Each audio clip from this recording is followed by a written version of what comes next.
అందరికీ కడపలో ఈ మధ్య కాలంలో ఒక సంఘటన జరిగింది. ఇద్దరు చిన్ననాటి స్నేహితులు, చదువుకున్న వ్యక్తులు. ఈ మధ్యకాలంలో ఒక వ్యక్తికి పెళ్ళి జరుగుతుంది. పెళ్ళికి స్నేహితుడు వెళ్ళాడు. వెళ్ళిన తర్వాత స్నేహితుడు పిలిచినప్పుడు, మాట్లాడినప్పుడు ఒరే ఒరే అనే పదాన్ని వాళ్ళు ఉపయోగించుకుంటారు. అయితే వీళ్ళల్లో పెళ్ళికొడుకు అమ్మ గమనించింది మాటి మాటికి వీళ్ళు మాట్లాడుకునే పద్ధతి. బాబు, మా అబ్బాయితో మాట్లాడాలంటే ఆయన పేరు పూర్తిగా చంద్రమోహన్ రెడ్డి అని పిలవాలా. మాటి మాటికి మీరు ఒరే ఒరే ఒరే అని మాట్లాడుకుంటున్నారు. మీరు ఎంతవరకు ఎక్కడో ఏంటో విషయమో అని చెప్పింది ఆమె. అంటే ఈ అబ్బాయి ఫీల్ అయ్యి సరేలేమ్మా అనేసి ఇంకా పెళ్ళి నుంచి వెళ్ళిపోయాడు, లేడు. తర్వాత చంద్రమోహన్ రెడ్డి తీరా ఆలోచన చేసినాడు, నా స్నేహితుడు ఎట్లా పోయినాడు లేడు అని. తర్వాత ఆరాధిస్తే వీళ్ళమ్మ ఈ విధంగా మాట్లాడిందని తెలుసుకున్నాడు.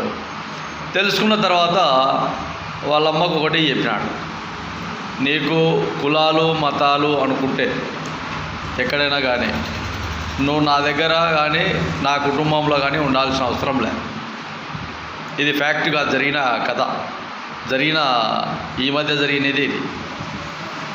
ఎప్పుడైనా కానీ మేము చిన్నప్పటి నుంచి కులాలు మతాలు అన్నట్టు ఎక్కడ పెరగలే. మా ఇద్దరి ఆలోచనలో ఆ అబ్బాయి ఎస్సీ సామాజిక వర్గం, నేను ఓసీ సామాజిక వర్గం, అంతే. ఆ లిస్టులో కానీ మా సర్టిఫికేట్లలో కానీ. తర్వాత మేము ఎక్కడ కూడా ఇలాంటి ఆలోచనలు మాకు ఇప్పుడు 25, 26, 27 ఏళ్ళు వచ్చినా కూడా ఎక్కడ కూడా లేవు. నీ వల్ల నా ఫ్రెండ్షిప్ కానీ ఇబ్బందులు గురై వాడు నాతో మాట్లాడలేకపోతే నా జనజీవనంలో చాలా వరకు ఇబ్బందులు గురయ్యే అవకాశాలు కూడా ఉంటాయి. దానికి నువ్వే పూర్తిగా సాక్ష్యం. దీనివల్ల ఏదైనా నష్టం జరిగినా నీదే బాధ్యత అని తల్లికి చెప్పాను.